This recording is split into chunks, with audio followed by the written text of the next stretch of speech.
Look, okay, I know you're rich. I know you got $40 billion, but can you just keep it to one house?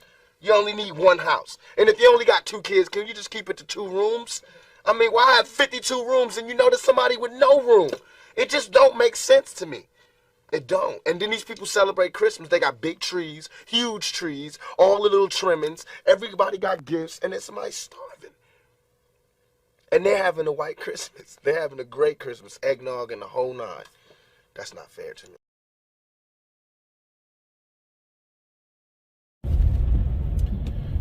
You know, I have to laugh about that video because there's so much hypocrisy sitting right in front of you. Now, I'm not here to vilify nor to lionize the late Tupac. Listen to what he says. It sounds noble, right? Oh, these people have 42-bedroom houses. They have all of this money. It's not fair, he says. Life isn't fair. But let's talk about fairness on whose scale. Tupac's, yours, mine, or God's? Tupac is sitting there with two huge herringbone necklaces. You know how much those were probably worth? Unless they're fake, he paid a pretty penny for those. Tupac was very successful in his career and made a lot of money. Someone that's just starting out might say, wow, Tupac is wealthy and he has so much. Now, I'm not sure how philanthropic Tupac was, and I will just assume that he was very philanthropic with that mindset. And that's great. Kudos to him. But his conviction and generosity should not be a standard that he expects from everyone else, because everyone else is different. But he goes to the extreme. You've got a 42-bedroom house. You have huge trees. You have eggnog. And you have trimming all over your trees. If you have two kids, just have a 2-bedroom house. So what, you can't have a 4-bedroom house because you might want to have more kids? 42 bedrooms? Come on, you ain't never going to have 42 bedrooms. I get it. But it's not for you or I to say whether they deserve it, whether they earned it. At the end of the day, we don't really know what people have put in, how much blood, sweat, and tears, or how much luck and just general good fortune has befallen someone to be where they're at. And what's interesting is when we look at the scale of fairness, someone making $10,000 a year could look at me and say, man, you know, you're making good money, middle class, probably upper middle class, I don't know where the scale falls, but to them, I'm living the dream, right? Damn near brand new motorcycle, brand new vehicles all the time, live in a very modest home, have a healthy savings account. To them, man, I've got so much I shouldn't have it. But to me, I look at someone that makes $500,000 a year, and I think, wow, they're really loaded. Heck, if I knew someone making $200,000 a year, I'd be like, man, only if I had that kind of money. It's all perspective, right? But at the end of the day, the person that has less should not look at me and demand that I give away my money any more than I should look at someone that has more than me and expect that they should give away their money. Because everyone thinks that they should be better off. That, you know, or they may not think that they should be, but they want to be better off. I mean, there are the rare exceptions of people that are extremely humble and they do give away their wealth and they don't care about money at all. And that's great. But we should foist our thoughts and our opinions onto others and then excoriate them because they don't share the same values. Life isn't fair. And you can't look at the haves and compare them with the have-nots and say, well, there you go.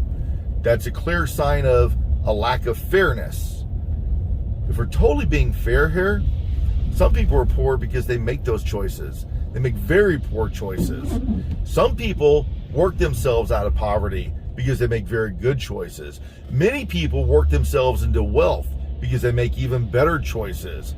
And then some people become super wealthy because of luck, inheritance, they're born into it, or, you know, they become a pop thing, you know, a celebrity by chance. There's a a million shades and reasons as to why people land where they land on the financial spectrum. You know, how inappropriate is it for us to be the sole arbiters of who should be where and how much should they give? Now, to me, if Tupac was truly as concerned for the poor, maybe he could have sold those chains.